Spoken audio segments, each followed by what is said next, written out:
Қайырлы күн балалар, бүгінгі сабағымыз көкөністер деп аталады. Бүгін біз ауызша қосу және азайтуды орындайтын боламыз. Бірінші тапсырмаға назар аударайық. Бос орындардағы тиісті сандарды атап отырып, тура және кері ретпен санап көр.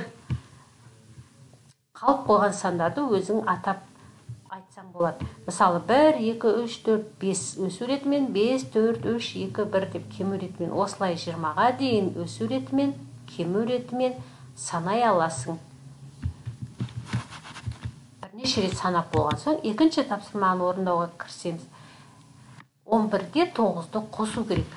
Біз ең алдымен бірлікке бірлікті қосамыз. 1-ге 9 қоссақ 10 болады. 10-ға мына 1 ондықты қоссақ қанша болады? Ал енді 8-ге 11-ді қосу үшін 11-дің құрамындағы бір бірлікке 8 бірлікті қосамыз.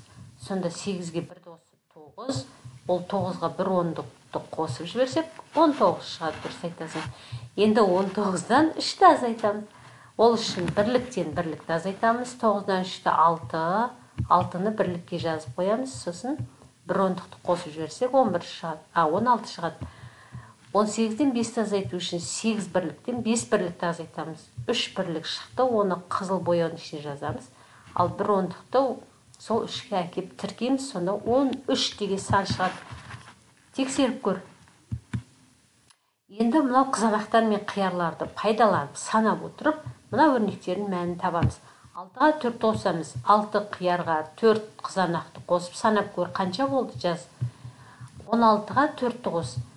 Мына жерден қиярлар 10, оған тағы 6 қызанақты қосамыз. 16, енді 16-ға тағы 4 қызанақты қоссақ қанша шықты? Мәнін тауып көр. Осы суретті пайдаланып, мына өрнектердің мәнін тауып көр. Енді есепті мұқият тыңдаймыз. Бірінші себетте 5 килограмм, екіншісінде одан 3 килограмм артық қызанақ бар екен. Екінші себетте неше килограмм қызанақ бар екен тауып көрейік. Ең алдымен есептің қысқаша шартын жазамыз. Бірінші себетте 5 килограмм, екінші себетте белгісіз, бірақ 3 килограмм артық екенін білеміз. Бірінші себетке қарағанда. Демек, екінші себетте қанша килограмм қызанақ бар екен табу үшін 5-ке 3-ті қосамыз. Жауабын толық жазамыз. Енді осы есепке кері есеп құрастырып көрейік. Бірінші себеттегі 5 килограммды белгісізге айналдырамыз да 3 килограммды кем дейміз. Екінші себетте 8 килограмм бар екенін анықтағанбыз. Енді бірінші себетте қанша килограмм қызанақ бар екенін табу үшін 8-ден 3-ті азайтамыз. Тағы да кері есеп құрып көрейік. Бірінші себетте 5 килограмм, екінші себетте 8 килограмм. Барлығы қанша килограмм көкөніс бар екенін тауып көрейік. Қызанақтар қанша екенін тауып көрейік. Сонымен барлығын табу үшін біз 5 килограммға 8 килограммды қосамыз. Сонда 2 себетте барлығы 13 килограмм қызанақ болады. Есебіңді тексеріп көр. Енді 5-ге, 15-ге, 20-ға тең сандардың қосындысының біреуін таңдап алып, олармен байланысты айырма құрастыр дейді. Ең алдымен 15-ге тең болатын өрнек құрап көрейік. 10-ға 5-ті қосса 15 болатын біз білеміз. Енді айырма құрастыру үшін қосындының мәнінен бірінші қосылғышты азайтамыз. Қосындының мәнінен екінші қосылғышты азайтамыз. 2 айырма пайда болды. Осылай жалғастырып көр. Мәні 20-ға тең болатын бір өрнекті алып көрейік. 17-ге 3-ті қоссақ 20 болады. Енді айырма құрастыру үшін қосындының мәнінен бірінші қосылғышты азайтамыз. Қосындының мәнінен екінші қосылғышты азайтамыз. Осылайша өрнектерді жалғастырып жазып көр. Сергіту сәтін жасап ал. Сосын дәптермен жұмыс жасаймыз. Мына өрнектердің мәнін есептейміз, сосын айырмалардың астын сызамыз.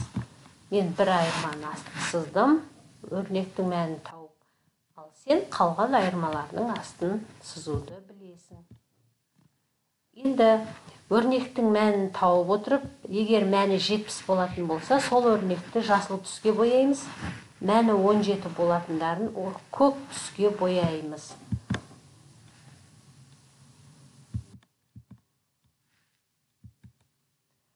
Мынау сиқырлы шаршыны қалай орындау керектігін біз алдыңғы сабақтарда істегенбіз. Мысалдарды қатармен баған бойынша есептеп, бос төргөздерді толтыру керек.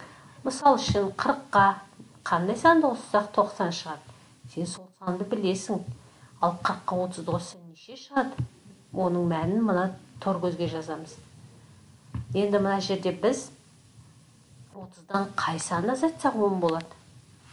Оны жазамыз. Біз мына торкөзге 50-ді жаздық, мына торкөзге 20-ны жаздық. 50-ден 20-ны азайттық, мына торкөзге жаздық. Демек, біздің шаршымыз ең соңғы торкөзі 100-ге тең болады екен. Екінші, шаршыны өзің орындап көр. Орындаған жұмысыңды мұғаліміңе жіберсең болады.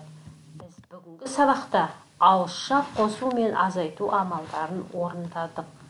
Сіздермен болған Гүлзина Жақсылық. Келесі сабақта кездескенше сау болыңыздар.